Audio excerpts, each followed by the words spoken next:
এবার মুসলিম বিশ্বকে কড়া বার্তা দিলেন ইরানের সর্বোচ্চ নেতা আয়াতুল্লাহ আলী খামেনি। মুসলিম বিশ্বের সর্বোচ্চ নেতা হয়েও মুসলিমদের প্রতি তার এই হুঁশিয়ারি নতুন প্রশ্নের জন্ম দিয়েছে। গাজা ও ইয়েমেনের চলমান মানবিক বিপর্যয়ের জন্য মুসলিম বিশ্বের মধ্যে ঐক্যের অভাবকে দায়ী করেছেন ইরানের সর্বোচ্চ নেতা আয়াতুল্লাহ আলী খামেনি। ৫ মে তেহরানে হজ বিষয়ক এক অনুষ্ঠানে ভাষণে তিনি বলেন, গাজা ও ইয়েমেনের এই হৃদয় বিদারক পরিস্থিতির জন্য মুসলিম উম্মাহ দায় এড়াতে পারে না। তাদের মধ্যে ঐক্যের অভাব আজ আমাদের দুর্বল করে তুলেছে, আর এই দুর্বলতাকে কাজে লাগাচ্ছে উপনিবেশবাদী শক্তি যুক্তরাষ্ট্র ও ইসরায়েলের মতো সম্প্রসারণবাদীরা।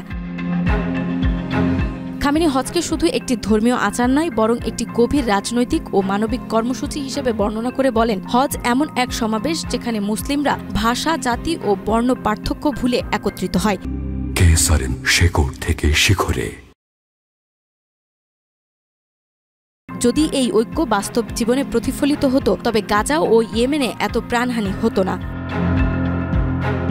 তিনি হুঁশিয়ারি উচ্চারণ করে বলেন, যারা হজের রাজনৈতিক তাৎপর্যকে অস্বীকার করে তারা এর প্রকৃত উদ্দেশ্যকে বিকৃত করছে। একই সঙ্গে মুসলিম রাষ্ট্রপ্রধান, চিন্তাবিদ ও প্রভাবশালীদের হজের বার্তা বিশ্বর কাছে পৌঁছে দেওয়ারও দায়িত্ব স্মরণ করিয়ে দেন তিনি। নাজমা, মাই টিভি।